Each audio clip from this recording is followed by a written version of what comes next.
کنوں کے باغات کی بہتر دیکھ بھال۔ پاکستان میں ترشدہ پھلوں میں کنو اپنی منفرد خصوصیات کی وجہ سے بہت اہم ہے۔ خوش ذائقہ اور بہترین مٹھاس کی وجہ سے اسے پاکستان اور پاکستان سے باہر بہت پسند کیا جاتا ہے۔ وطن عزیز میں کنوں کی بہترین کوالٹی کے لیے سرگودا بہت مشہور ہے۔ کنو اپنا مقام اس وجہ سے پیدا کر چکا ہے کہ یہ سنترے کی مخلوط قسم ہے جو کافی گرمی برداشت کرنے کی صلاحیت رکھتی ہے۔ برآمدی حوالہ سے اہم پھل خصوصی توجہ کا مستحق ہے کیونکہ نئے تجارتی تناظر میں درآمدی ممالک کو تسلسل کے ساتھ اس کی ترسیل ضروری ہے۔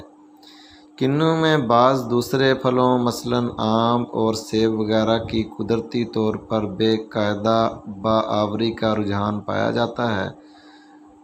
قدرتی بے قاعدہ باآوری کے علاوہ بعض ایسی باتیں بھی ہیں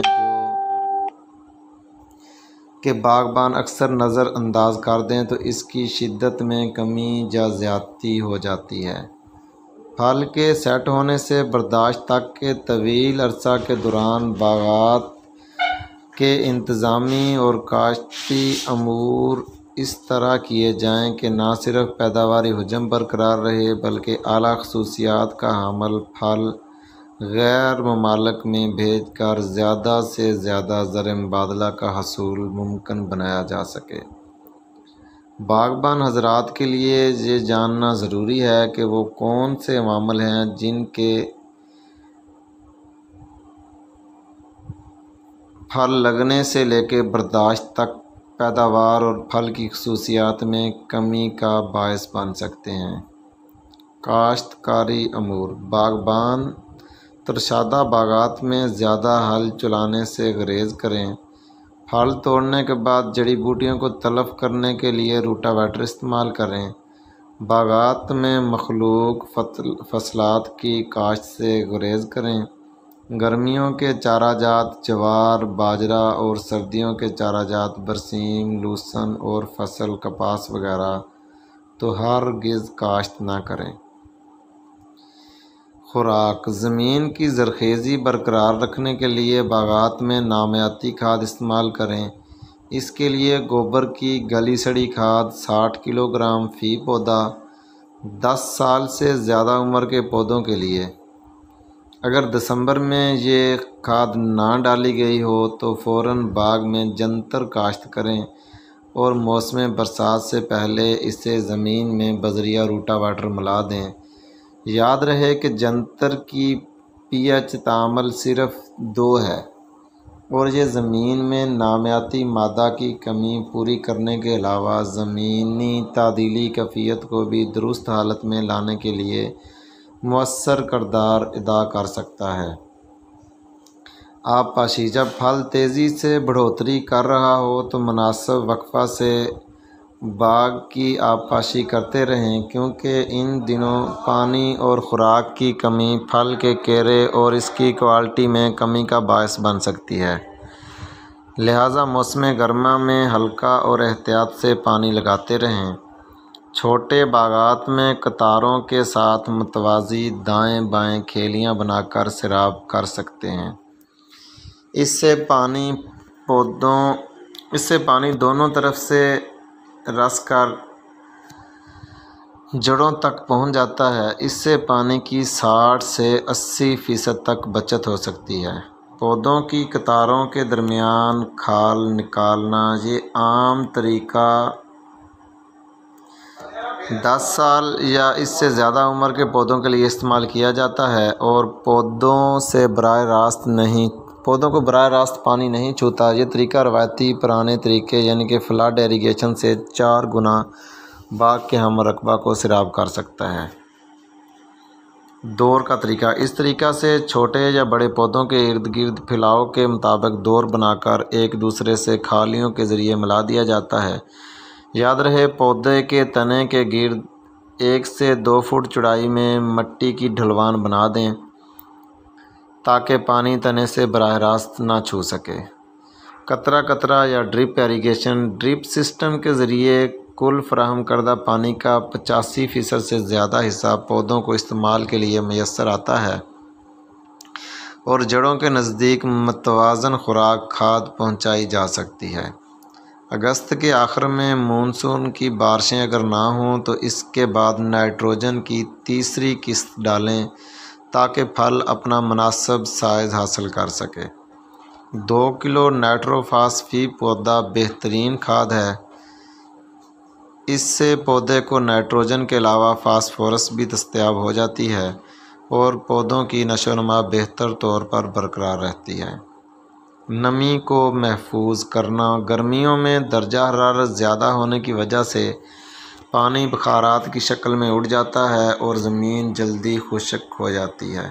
اس لیے باغبان درختوں کے پھیلاؤ تک گھاس پھوس کی تہ بچھا دیں اور چھئی یا کھوری سے گھیرے کو ڈھانپ دیں۔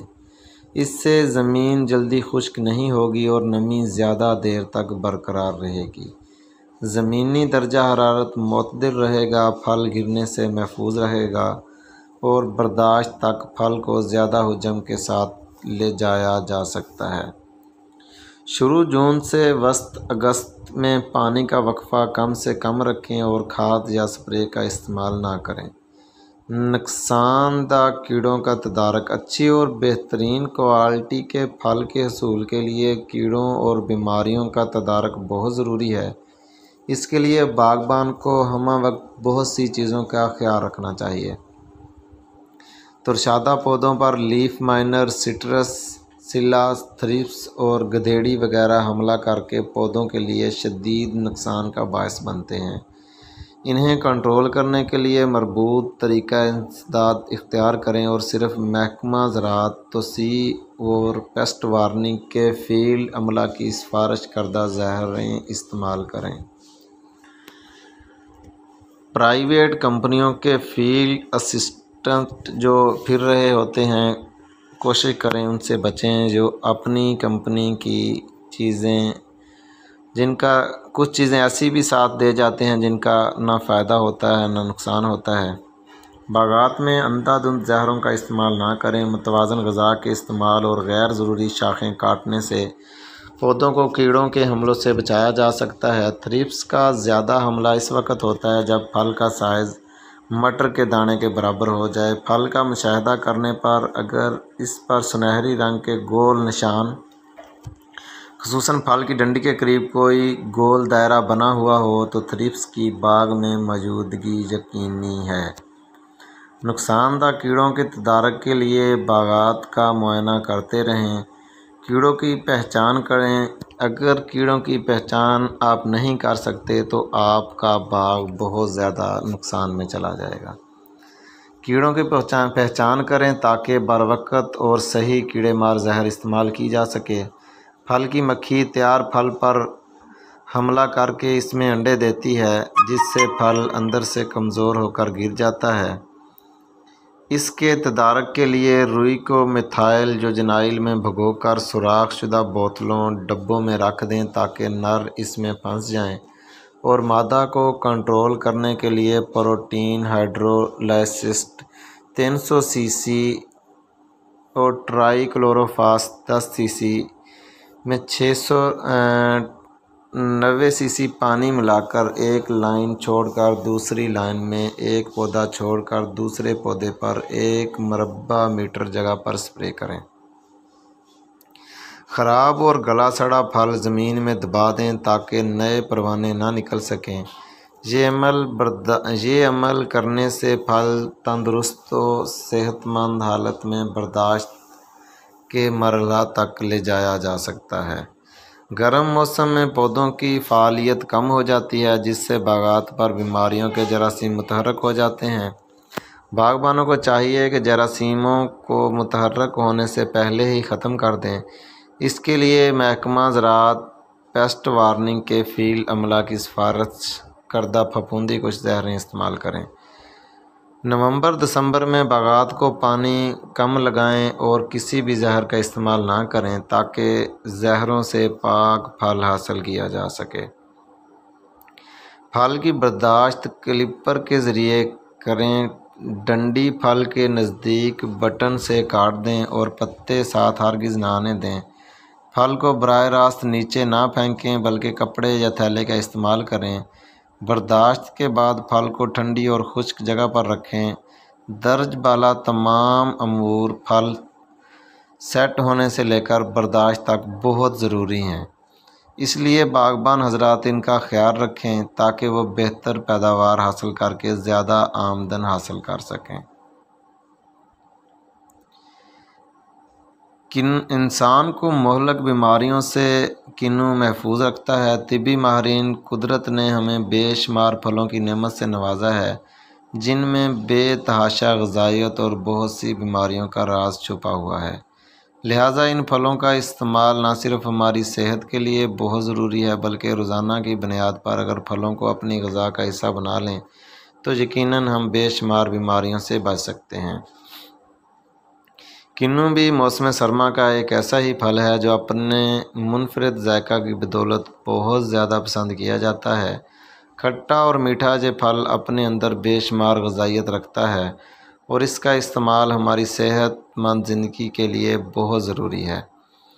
اس حوالے سے کنو کی چند حیرت انگیز فوائد جو یقیناً بیماریوں سے محفوظ اور صحت مند زندگی گزارنے میں انتہائی معاون ثابت ہوں گے۔ طبی ماہرین کا کہنا ہے کنو کا استعمال سرطان جیسے موذی مرض سے بچاتا ہے۔ کنو میں شامل سٹرس لیمنائڈ جلد، پھیپھڑے، چھاتی اور معدے سمیت متعدد قسم کے سرطان سے بچاتا ہے۔ روزانہ ایک گلاس کنو کا جوس پی لیا جائے، اس سے نہ صرف گردے کی بیماریوں سے محفوظ رہا جا سکتا ہے بلکہ گردے میں ہونے والی پتھری سے بچاؤ کے امکانات بھی ختم ہو جاتے ہیں۔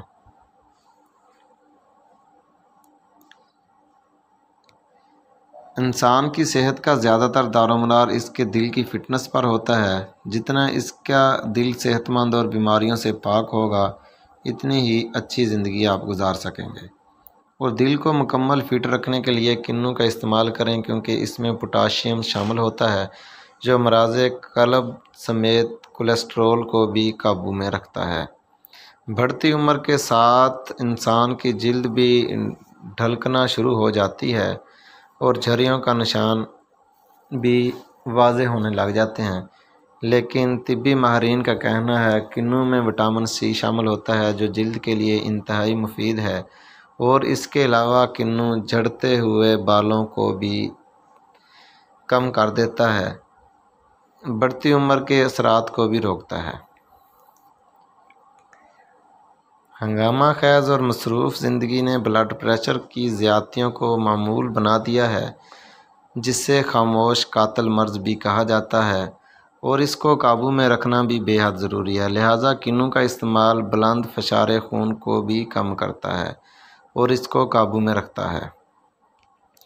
ترشادہ پھل رقبہ و پیداوار کے لحاظ سے پاکستان میں پہلے نمبر پر آتے ہیں۔ ان پھلوں کا 95% صوبہ پنجاب کے مختلف علاقہ جات سرگودا، منڈی بہاؤالدین، ٹوبہ ٹیک سنگھ، اکاڑہ، ساہیوال، بہاولپور، بکھر، رحیم یار خان اور لیا پر مشتمل ہے۔ ترشادہ پھلوں میں کنو کی کاشت سب سے زیادہ ہے اور برآمدگی حوالہ سے اس کی مانگ میں بھی مسلسل اضافہ ہوتا جا رہا ہے، جس کا اندازہ اس حقیقت سے عیاں ہے کہ سال 2014 اور 15 کے دوران وطن عزیز نے 3,50,000 ٹن کنو جس کی مالیت تقریباً $200 ملین سے بھی کچھ زیادہ ہے، مختلف بیرونی ممالک کو برآمد کر کے زر مبادلہ کے حصول میں ایک اہم کردار ادا کیا۔ ترشادہ پھلوں کو موسم کے تغیر و تبدل کے مضر اثرات سے بچانا نہایت ہی ضروری ہے۔ اس وقت ترشادہ پھل پیدا کیے جانے والے علاقے میں درجہ حرارت کافی حد تک بڑھ چکا ہے اور آنے والے مہینوں میں درجہ حرارت کی شدت اور دھوپ کی تمازت ترشادہ پھلوں کو ابتدائی مراحل میں بھی نقصان پہنچا سکتی ہے، لہٰذا موسم گرما ماہ جون میں گرمی سے بچاؤ کے لیے اگر خاص تدابیر اختیار نہ کی گئی تو پھل زبردست کیرے کا شکار ہو کر مجموعی پیداوار میں کمی کا باعث بن سکتا ہے۔ ترشادہ پھل 40 ڈگری سینٹی گریڈ تک اچھی پرورش پا سکتا ہے۔ امید ہے میرے کسان بھائی ان معلومات سے بہت سا فائدہ اٹھائیں گے اور اپنے باغات کو بہتر سے بہتر بنائیں گے اور ملکی زر مبادلہ میں بہت سارا اضافہ کریں گے۔ خوش رہیے اور خوشیاں بانٹیے۔